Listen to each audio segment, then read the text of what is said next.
अस्सलाम वालेकुम जमात चहारम, कैसे हैं आप लोग जी। पढ़ाई हो रही है आपकी, उम्मीद है कर रहे होंगे आप अच्छी पढ़ाई। तो बच्चों हम पढ़ रहे थे सकाफ़त, और सकाफ़त में आज जो हमने पढ़ना है वो हमने पढ़ना है पाकिस्तान के मुख्तलिफ इलाकों में लिबास और खुराक। तो पहली चीज़ हमारी लिबास, पाकिस्तान में लिबास किस किस्म के पहने जाते हैं। रीडिंग करते हैं हम इसकी पहले। पाकिस्तान सफ़र नंबर खोल लीजिए 57। पाकिस्तान के मुख्तलिफ सूबों में मौसमी हालात मुख्तलिफ होने की वजह से लोगों के रहन सहन और लिबास भी एक दूसरे से मुख्तलिफ होते हैं। पंजाब में गर्मियों में हल्का और सर्दियों में गर्म लिबास पहना जाता है। देहातों में धोती और शहरों में शलवार कमीज और पतलून कोट इस्तेमाल होता है। सुबह खैबर पख्तूनख्वा में मर्द और औरतें शलवार कमीज पहनते हैं, मर्द वास्टकोट और पगड़ी पहनते हैं। वास्टकोट पता है ना क्या होती है, पता है? अच्छा, और पगड़ी पहनते हैं। पगड़ी भी पता है क्या होती है? सूबा सिंध और बलूचिस्तान में भी औरतें और मर्द शलवार कमीज पहनते हैं। सूबा सिंध में अजरक और बलूचिस्तान में कढ़ाई किए हुए कपड़े पहने जाते हैं। सिंध में लिबास पर शीशे का काम होता है और सिंधी टोपी भी पहनी जाती है। तो बोर्ड पे आपके पॉइंट्स रेडी हैं, ठीक है। जैसे हम बात करते हैं, अब आपके सामने है कि हम पाकिस्तान के मुख्तलिफ सूबों के लिबास की बात कर रहे हैं। इसमें पंजाब में कौन कौन से जो हैं वो लिबास पहने जाते हैं कि गर्मी में कौन से पहने जाते हैं? हल्के और ढीले ढाले। कैसे पहने जाते हैं?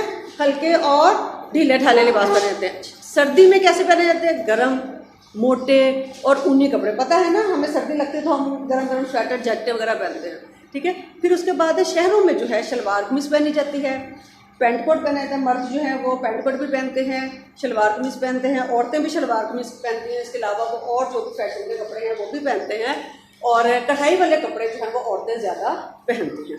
और देहातों में लोग क्या क्या पहनते हैं? देहातों में जो है वो धोती मर्द जो पहनते हैं, तहमद होता है, धोती जो होती है वो होती है। शलवार कमीज भी पहनते हैं। औरतें जो है वो पिछली वीडियो में बताया था कि लाचा भी पहनती हैं, घाघरा भी पहनती है। लाचा कैसा होता है? जैसे मर्दों की धोती होती है ना, ऐसे जो ना वो ढीला सा उनका वो होता है, बस जरा कढ़ाई किया हुआ फैंसी होता है औरतों का लिबास में। और घाघरा क्या होता है? वो जो आप पहनते हैं नीचे टंगा टाइप पूरे बुरे सारे खेत चुबूटों वाला जो वो पहनते हैं उसको घाघरा कहते हैं, ठीक है। तो ये पहने जाते हैं। अच्छा, खैबर पख्तूनख्वा की बात करते हैं, यानी पेशावर वाली साइड पे, तो वहाँ पे मर्द और औरतें ज़्यादातर जो है वो कढ़ाई वाले शलवार कमीज पहनते हैं, लेकिन ढीले ढीले कपड़े उनके होते हैं, ठीक है।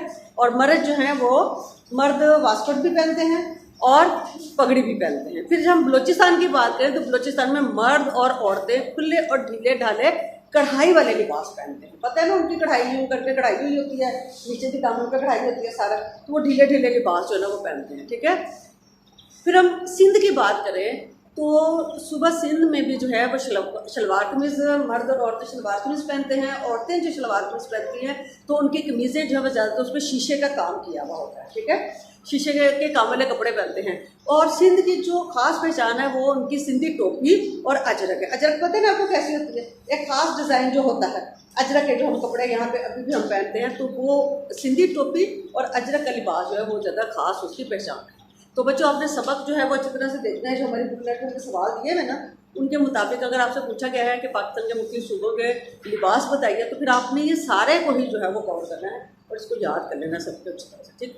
ओके बच्चों, अब हम अगला देखते हैं खुराक का जी। तो बच्चों अब हम देख रहे हैं कि पंजाब में खाने कौन कौन से खाए जाते हैं। तो देहातों में जो है सबसे ज़्यादा सरसों का साग, मकई की रोटी और साथ में मक्खन होता है।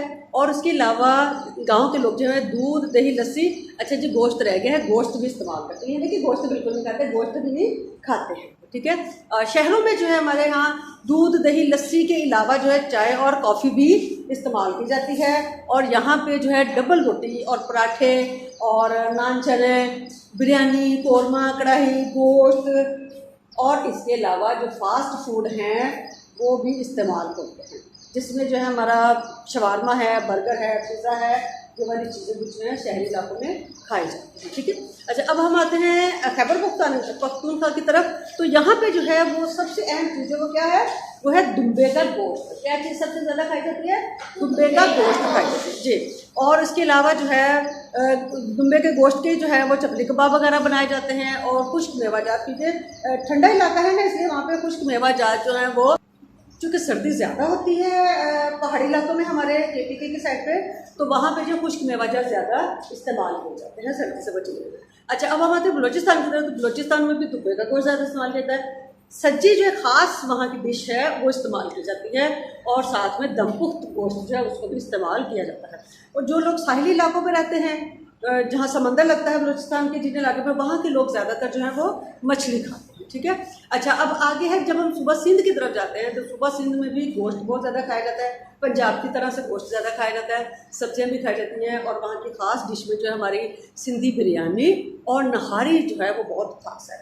और जो लोग साहिली इलाकों पर रहते हैं वो ज़्यादातर क्या खाते हैं, मछली खाते हैं। ठीक है बच्चों, समझ आइए आपको लेसन की, इसको सारे को आपने पढ़ना है, समझना है, और जो हमने आपको सवाल दिए हैं वो आपने सवाल भी जो है करने हैं। मसलन हमें मुख्तलिफ सूबों के पहले खानों का पूछा हुआ है आपसे कि खैबर पख्तूनख्वा के लोगों के पसंदीदा खुराक है, तो आपने खैबर पख्तूनख्वा के खानों की खुराक बताइए, लोगों की खुराक बताइए। फिर बलूचिस्तान में कौन कौन सा खाना शौक से खाया जाता है, तो बलूचिस्तान के खानों की बताइए कि क्या खाए जाते हैं। सुबह सिंध में कौन से खाने शौक से खाए जाते हैं, और अपने वाले तो आपको पता ही है कि आप कौन से खाते हैं, तो वो भी आप लिखिएगा। और नेक्स्ट आपका है कि पाकिस्तान के मुख्तलिफ सूबों में कौन